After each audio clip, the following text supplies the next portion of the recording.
नमस्कार, राजनीति में आपका स्वागत है। मैं हूं आपके साथ मनराज सक्सेना। कोरोना के कहर और डर के बीच जम्मू कश्मीर में आतंकी घटनाएं एक बार फिर पनपने लगी हैं। पिछले 48 घंटे में लगातार दो बड़ी आतंकी घटनाओं ने कई सवाल खड़े कर दिए हैं। कुपवाड़ा जिले के हंदवाड़ा में 4 मई को सीआरपीएफ टीम पर आतंकी हमला किया गया, जिसमें 3 जवान शहीद हो गए। इससे पहले 3 मई को हंदवाड़ा में ही आतंकी हमला हुआ था, जिसमें कर्नल, मेजर समेत 5 जवान शहीद हुए थे। आतंकियों का सफाया करने के लिए ऑपरेशन ऑल आउट भी चलाया गया। ये दावा भी किया गया कि आर्टिकल 370 हटने के बाद जम्मू कश्मीर से आतंकवाद पर काफी हद तक काबू पा लिया जाएगा। लेकिन अब लॉकडाउन और कोरोना के भय के बीच भी आतंकी हमले बढ़ रहे हैं। सवाल यह है कि कश्मीर की शांति भंग क्यों हो रही है, क्यों वहां फिर से आतंकवाद पनप रहा है। इन्हीं सवालों पर हम अगले आधे घंटे चर्चा करेंगे। चर्चा में हमारे साथ शामिल हो रहे हैं पूर्व एयर वाइस मार्शल कपिल काक, पूर्व राजनयिक विवेक काटजू, पूर्व यूजीसी के सदस्य और सीआईसी और जम्मू कश्मीर में वार्ताकार रहे एमएम अंसारी और वरिष्ठ पत्रकार कुर्बान अली जी। आप सभी खास मेहमानों का इस चर्चा में बहुत बहुत स्वागत है। सबसे पहले विवेक काटजू जी, आपसे मेरा सवाल है, आखिरकार कश्मीर में ये हो क्या रहा है सर? इसे आप किस तरह से देख रहे हैं? क्या समझा जाए कि पिछले 48 घंटे में 2 बड़ी घटनाएं हो जाती हैं, जिसमें 9 जवान हमारे शहीद होते हैं, जिसमें 2 बड़े अधिकारी लेवल यानी कि एक कर्नल, एक मेजर को भी हम खो देते हैं। ये जो स्थिति है, इसे किस तरह से सेट कर रहे हैं आप? भाई, पाकिस्तान का मंसूबा हमेशा से रहा है कश्मीर में आतंकवाद फैलाना, और उसी मंसूबे के चलते वो अब ये कार्रवाई को अंजाम दे रहे हैं। ये तो साफ है कि मौसम बदला है और जैसे जैसे कश्मीर घाटी के पासेस जो हैं वो खुलते हैं, वहाँ पर इन्फिल्ट्रेशन बढ़ता है और वही पाकिस्तान कर रहा है। पाकिस्तान ये भी चाहता है कि ये उजागर करे, दुनिया को बताए, ख़ास तौर इस्लामी ममालिक को बताए कि कश्मीर की सूरत हाल ठीक नहीं है। और अब मेरा तो ये मानना है कि इस सब के पीछे पाकिस्तान का हाथ है और अब ये लड़ाई जो है ये लंबी चलेगी। जी कपिल काक जी, अगस्त के बाद एक ठहराव सा आया था, एक धारणा बनी थी शांति की, लेकिन पिछले दिनों में ये धारणा टूटी है। क्या वजह मानते हैं? दो चार मुद्दे की आवश्यकता रखते हुए, पहली बात तो जब हमने भारत सरकार ने 370 दफा मतलब आर्टिकल 370 को हटाया, एक तरीके से उनके दिलो दिमाग में आग लगा दी, क्योंकि कश्मीर अब बायलैटरल इशू था नहीं। अब तो मतलब पाकिस्तान की कोई भूमिका नहीं है कश्मीर में। तो इससे तो कोई भी पाकिस्तान सरकार हो, वो दिलो दिमाग में आग की वजह से अपनी पुरानी कार्रवाई, जो अभी विवेक काटजू साहब ने कहा है, सीज फायर वायलेशन बढ़ गई हैं, इन्फिल्ट्रेशन बढ़ी हैं, कैजुअलिटीज हों, टेररिस्ट की हों, सिविलियंस की हों या सुरक्षा बलों की, वो बढ़ी हैं। तो ये एक तरीके का बदला है। आपने 370 हटाया, आपको इसका मूल्य चुकाना पड़ेगा। हमने हंदवाड़ा में देखा, उससे पहले केरन में देखा, केरन के बाद हाल ही में सीआरपीएफ का भी। तो एक तो ये बात है। दूसरी कि पाकिस्तान को ऐसा लगता है कि ये मौका है, वो एक तरीके की एक स्ट्रेंथ रखता है, एक क्षमता रखता है, क्योंकि उसकी हम कहते हैं कि देखिए आइसोलेट हुआ है, के खिलाफ कार्रवाई कर सकता है। पर असली तरीके से मेरे दृष्टिकोण से जो लगता है, पाकिस्तान एक तरह से क्षमतापूर्वक हुआ है अफगानिस्तान की वजह से, चीन की वजह से। चीन उनकी यूनाइटेड नेशन सिक्योरिटी काउंसिल में मदद कर रहा है। अफगानिस्तान में रूस और ईरान के जो नीतियां हैं उनमें बदलाव आ रहा है। तो काफी अगर हम देखें कि ये, जैसे मैं कहता हूँ कि ये समर जो हो, गर्मी का मौसम कश्मीर में और भी गर्म होगा, इस पर शक नहीं होगा। हमारी सुरक्षा बलों को और जी मैं मैम अंसारी साहब के पास जाना चाहूंगी। अंसारी साहब, चूंकि आप कश्मीर मामलों के एक्सपर्ट हैं, कश्मीर में वार्ताकार भी रहे हैं, और आज भी देखिए आपने सुना होगा कि आज भी ग्रेनेड से हमला हुआ है, सीआरपीएफ के एक जवान भी घायल हुए हैं, एक पुलिसकर्मी भी घायल हुआ है, 4 सिविलियंस भी घायल हुए हैं। 48 घंटे में 2 बड़ी आतंकी घटनाएं भी वहां पर हुई हैं। कश्मीर में ये शांति भंग के पीछे वजह क्या आप ढूंढ पा रहे हैं? देखिए, हमारे साथियों ने एक एक्सटर्नल फैक्टर का जिक्र किया और ये बताया कि अभी अप्रैल मई में एक बहुत ही अच्छा माहौल होता है इन्फिल्ट्रेशन के लिए, और पाकिस्तान को तो पिछले दिनों से काफ़ी एक मौका भी मिल रहा है। और मिला है इसलिए कि हिंदुस्तान ने हमेशा नेमिंग और शेमिंग की बात की है और एक इंटरनेशनल लेवल पे हर तरह से पाकिस्तान को इसके लिए जिम्मेदार ठहरा है कि वो टेररिज्म को फैला रहे हैं। लेकिन मेरा फोकस ज़्यादा जो रहेगा वो इंटरनल फैक्टर्स पे। जी। वो हुआ ये है कि पिछले अगस्त से जो रीऑर्गेनाइजेशन स्टेट हुआ और उसमें कोशिश ये की गई कि पूरे स्टेट को एक सेंट्रल के कंट्रोल में लिया जाए और एमएचए डायरेक्ट उनसे अब डील करती है। तो एक हम तो ये देख रहे हैं कि ये जो हमारी जो स्ट्रेटजी है वो शायद बहुत ज़्यादा कामयाब नहीं हुई, इसलिए कि सेंटर डायरेक्टली डील कर रही है और वहाँ पे 6-7 महीना लॉकडाउन रहा और फिर इसके बाद 40 दिन से ये पूरा लॉकडाउन रहा। तो वहाँ पे एक तरह का जो एलिनेशन जो पहले था उससे कहीं बहुत ज़्यादा बढ़ गया और वहाँ पे तमाम लीडर्स जो हैं, चाहे ऑफ स्ट्रीम को हो मेन स्ट्रीम के हों, वो जेल में है। अब वहाँ के जर्नलिस्ट भी मुख्तलिफ जो ड्राकोनियन लॉज हैं, यूएपीए है, पीएसए अफसा में उनको लिया जा रहा है। और गवर्नमेंट ने बहुत कोशिश की कि वहाँ पे कुछ पंचायती राज इंस्टीट्यूशन के जरिए डेमोक्रेसी को बहाल करें, उसमें भी कोई कामयाबी नहीं मिली, जबकि वहाँ के लोग हर तरह से सफ़र कर रहे हैं। तो मैं समझता हूं कि इस बीच में जो मोदी सरकार के ज़माने में हुई कि जो एक सेकुलर इंडिया माना जाता रहा है, और अब ये पता चल रहा है कि पूरी जो इंटरनेशनल कम्युनिटी ये बात कह रही है कि अभी जो हमारी जो सरकार है सेंटर में, वो एक माहौल क्रिएट कर रही है इस्लामोफोबिया के लिए, और जिससे मैं समझता हूँ कि एलिनेशन और बढ़ गया है। और बढ़ते हुए एलिनेशन के साथ पाकिस्तान को और पाकिस्तान की जो फोर्सेस को और मौका मिल रहा है कि वहाँ के जो सेपरेटिस्ट एलिमेंट हैं वो ज्यादा करीब आ रहे हैं। तो इस पर भी मैं आऊंगी अंसारी साहब। यहाँ पर अब मैं कुर्बान अली जी के पास जाना चाहती हूँ। कुर्बान अली जी, आपकी जर्नलिस्ट अप्रोच मौजूदा स्थिति को लेकर क्या कहती है, क्या आपका असेसमेंट है?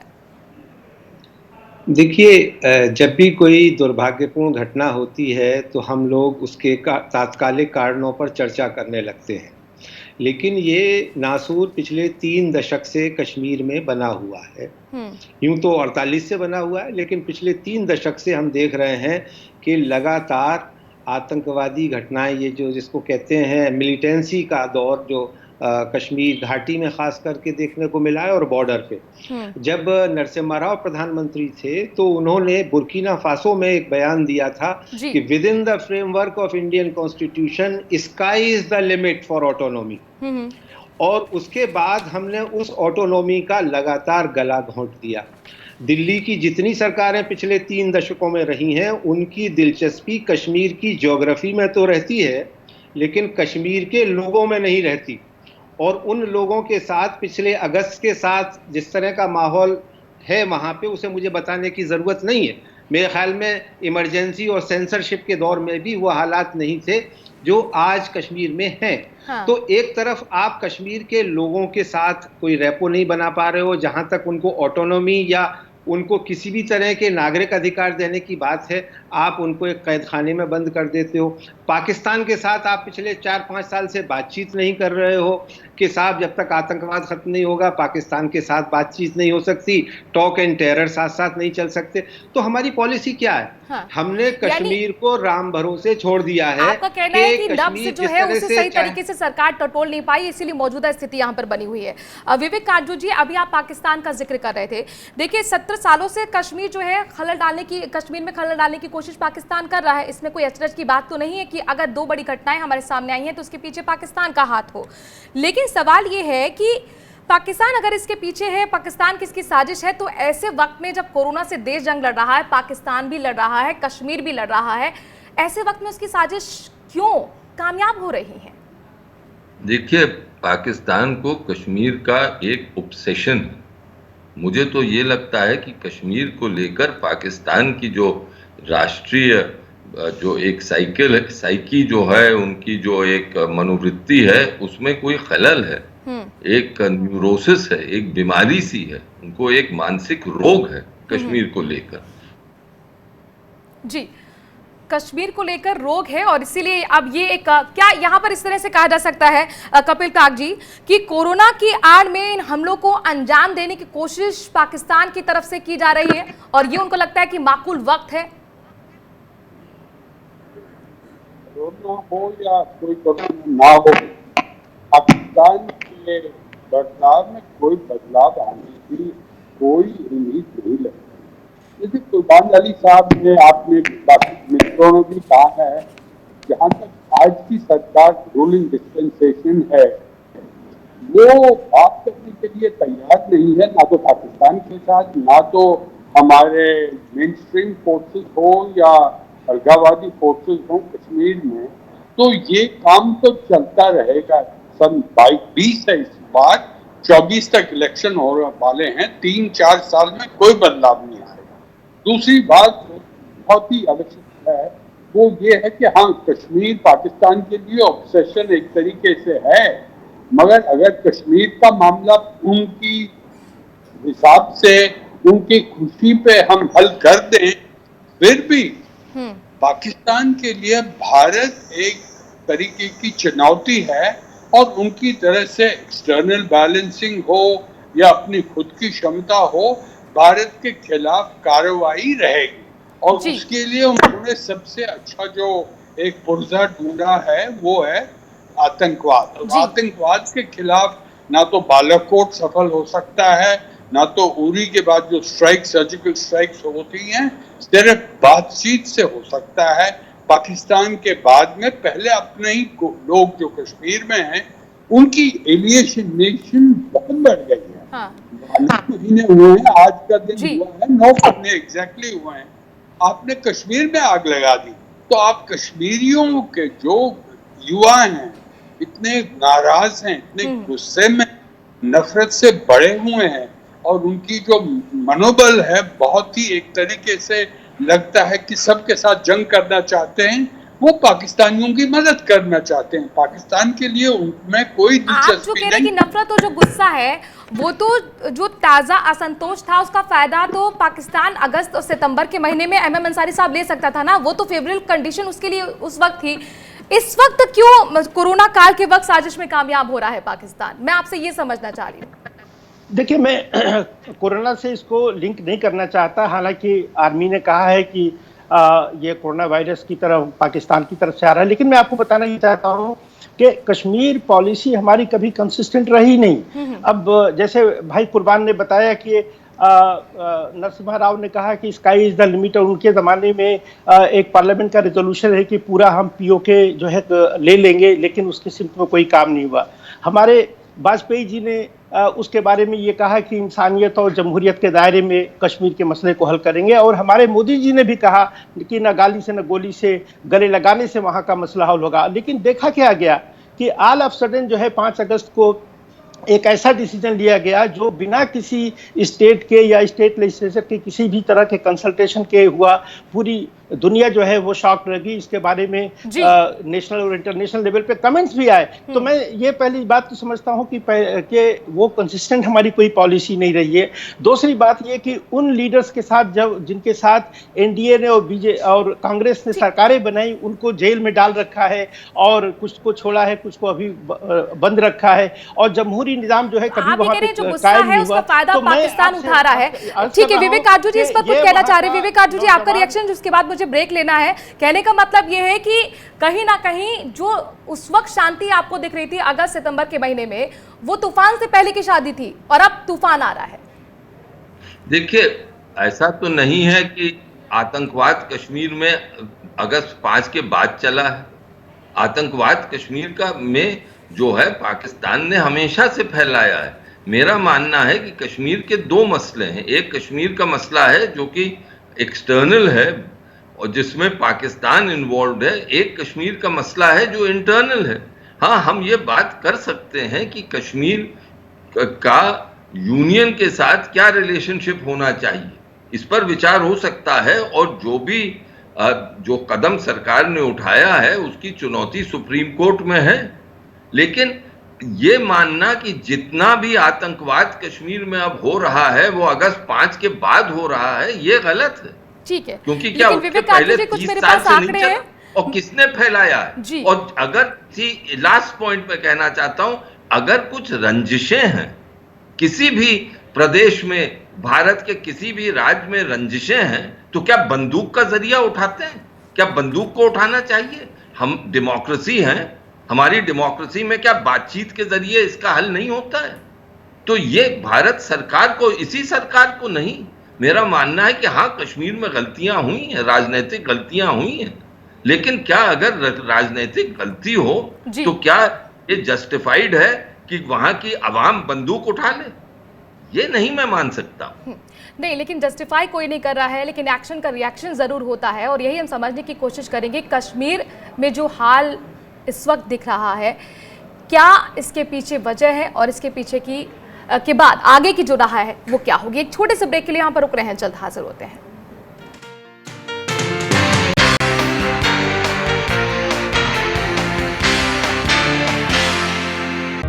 सपने सच तब होंगे जब आप सपने दिखना शुरू करेंगे। ये शब्द हैं उस शख्सियत के जिसके सपनों ने दी इस देश को एक नई उड़ान, डॉक्टर APJ अब्दुल कलाम। और ऐसे ही हर स्टूडेंट के सपने पूरे करेंगे हम, under best guidance of expert faculty team. Admission open in science and technology, humanities, social science, arts and sports. Doctor APJ Abdul Kalam university, Indore. For the details contact 1800-300-26072।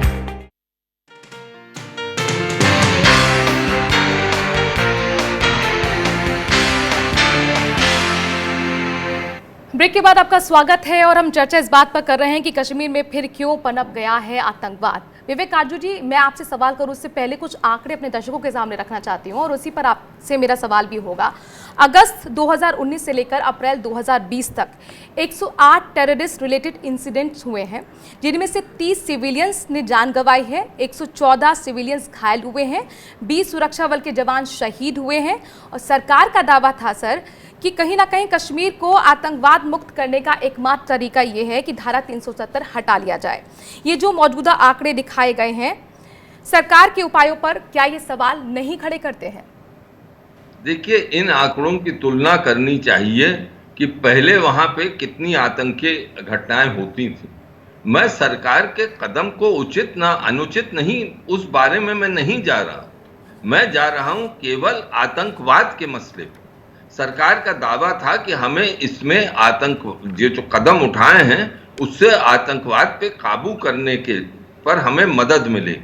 अब हमें अगर इसको जज करना है तो जो आतंकवाद के स्टेटिस्टिक्स हैं, जो आंकड़े हैं 30 साल के, उसको देखिए आप।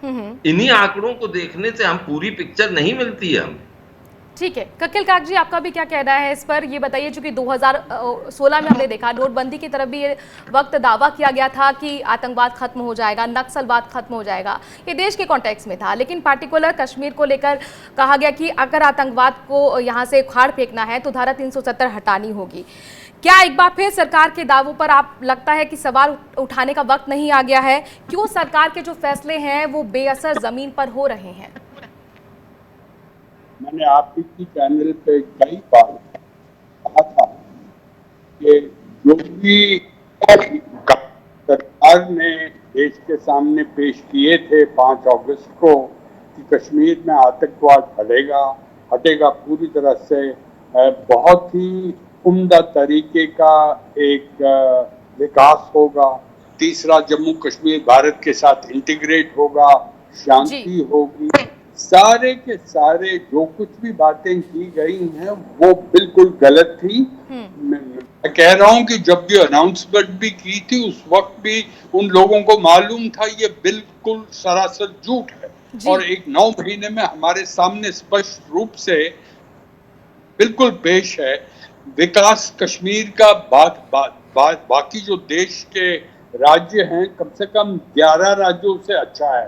आतंकवाद आप ही ने खुद ही आंकड़े दिए हैं, आतंकवाद में कोई कमी नहीं आएगी। ठीक है, MM अंसारी साहब के पास मुझे जाना है, लेकिन उससे पहले विवेक काजू जी कुछ कहना चाह रहे हैं। सर, अपनी बात रखिए।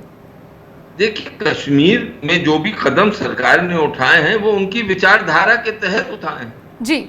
उन्होंने कभी भी इस विचारधारा को छुपाने की कोशिश नहीं की। उनके मैनिफेस्टो में बार बार हमेशा रहा है तो मुझे ये सब जो बयानबाजी हुई वो एक जगह, लेकिन विचारधारा के तहत उठाए हैं। लेकिन सर फैसला कितना सही है कितना सही नहीं है ये तो जमीन पर आने वाली रिपोर्ट से ही आप अंदाजा लगा सकते हैं। मैम अंसारी साहब, अगर सरकार का फैसला कितना सही कितना गलत, इसके लिए 9 महीने तो काफी है ना, और आज पूरे 9 महीने हो गए हैं आर्टिकल 370 हटाए जम्मू कश्मीर से।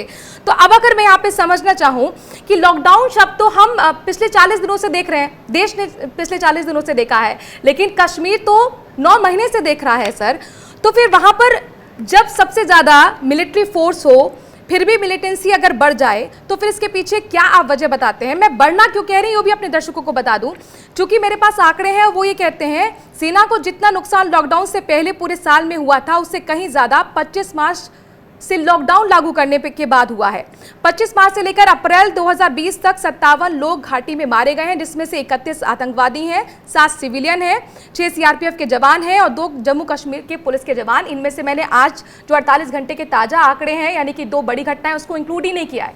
एमएम अंसारी सर, ये बहुत अच्छा हुआ कि आपने इतने सारे हमारे सामने आंकड़े रख दिए और ये बहुत ही आई ओपनिंग है और हम लोग इसको देख भी रहे हैं और समझ रहे हैं। लेकिन मैं आपको बताना चाहूँगा 2 बातें यहाँ से निकल कर आई। एक तो काजू साहब ने ये सही कहा कि ये विचारधारा थी पार्टी की और इन्होंने ऐसा किया, लेकिन डेमोक्रेटिक नॉर्म्स को वायलेट करते हुए इस विचारधारा को लागू किया, जो एक बड़ा ऑब्जेक्शनेबल था। दूसरी बात, जो कपिल काग साहब ने बात कही कि जो इसके पीछे जो मकसद था कि विकास होगा, डेवलपमेंट होगी, एलिनेशन खत्म होगा, लोगों को खुशहाली वहाँ पे आएगी, इस तरह की कोई चीज़ नहीं हुई। अब मैं आपको बताऊं कि 3 दिन पहले की बात है कि सुप्रीम कोर्ट के सामने भारत सरकार ने ये बात रखा कि 4G यानी इंटरनेट वहाँ बहाल करने से बहाल नहीं होना चाहिए, इसलिए कि वो हमारी फंडामेंटल राइट्स का हिस्सा नहीं, जबकि सुप्रीम कोर्ट ने इसके ऊपर पहले डिसीजन दे चुके हैं कि इंटरनेट की अवेलेबिलिटी जो है फ्रीडम ऑफ एक्सप्रेशन, स्पीच और हमारी ट्रेड और बिजनेस से रिलेटेड है, फंडामेंटल राइट है।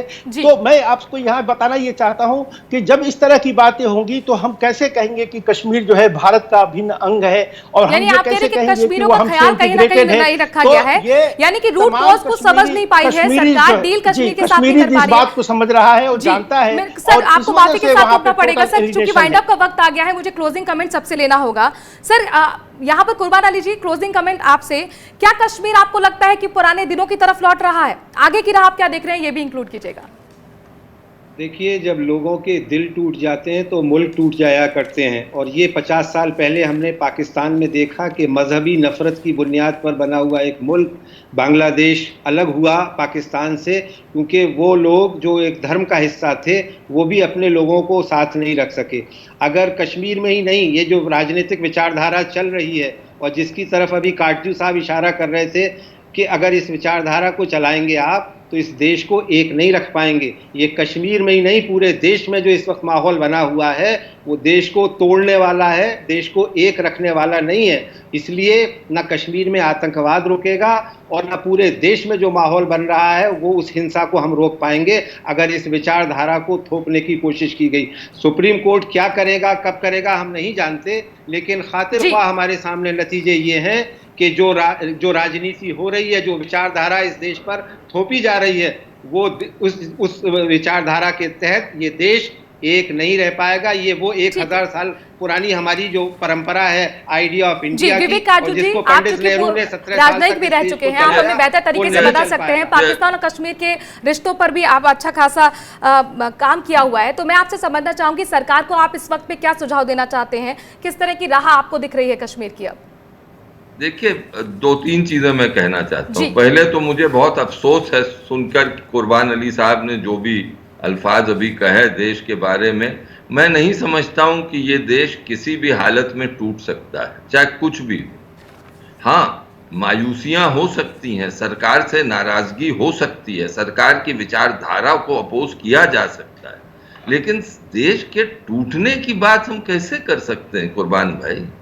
किस हालात में हम ये कर सकते हैं?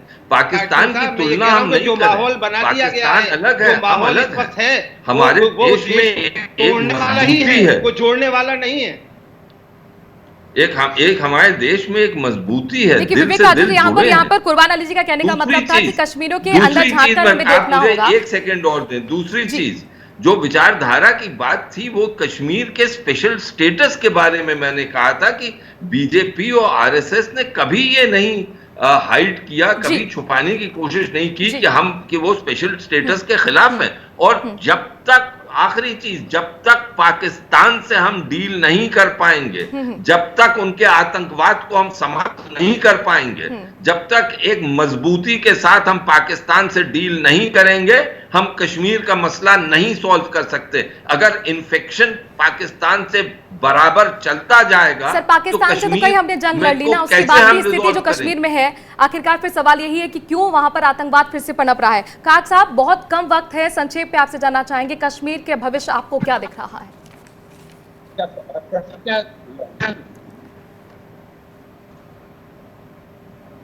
फिर से बोलिए प्लीज। काग साहब, ये समझना चाह रहे हैं, मौजूदा स्थिति आपके सामने कश्मीर की दिख रही है, फिर से 48 घंटे से आज भी यहाँ पर हमला हुआ है हंदवाड़ा में, आगे की भविष्य की राह क्या दिख रही है आपको? आगे ये स्थिति और गंभीर हो जाएगी क्योंकि पाकिस्तान डटा हुआ है। सिर्फ जो दुख होगा, कैजुअल्टीज और मौत होगी लोगों की, युवाओं की, उस पर कोई शक नहीं है। अगला समय मैं कहता आ रहा हूँ इतनी चैनल्स पे, ये एक बहुत ही गर्मी का माहौल होगा कश्मीर में। और इतनी इसकी वजह भी मैंने बताई है। पाकिस्तान समझता है कि उसके पास काफी क्षमता है। ईरान और चीन और रूस की भी काफी बदलाव है पॉलिसीज में, और कोरोना हो या ना हो वो डटे हुए हैं, क्योंकि अब तो वो इस 5 अगस्त के निर्णय के बाद वो बिल्कुल आइसोलेट हुए हैं, उनका तो भूमिका ही नहीं है। तो मेरे ख्याल की तरफ से आप पाकिस्तानी को अपने put yourself in Pakistani shoes, हम ये करेंगे कि हमको आइसोलेट किया गया है। और चौथा जो सबसे बड़ी बात ये है कि जो विवेक साहब ने और कुर्बान साहब ने कहा है, एक कारण जो कम्युनलाइजेशन है, एक नफरत का जो एक माहौल फैला हुआ है सारे हिंदुस्तान में, इंटरनेशनलाइज हुआ है, और हमारी जो विदेशी पॉलिसीज हैं उन पर भी काफी दबाव है। इसके लिए सरकार को और ही सतर्क रहना चाहिए। बिल्कुल, और सरकार को जरूर सतर्क रहना चाहिए, क्योंकि स्थिति जो है वो कई सवाल खड़े कर रही है कश्मीर के अंदर। बहुत बहुत शुक्रिया आप सभी खास मेहमानों का। राजनीति में आज के लिए इतना ही। वक्त छोड़े से ब्रेक का है, खबरों का सिलसिला जारी है स्वराज एक्सप्रेस पर।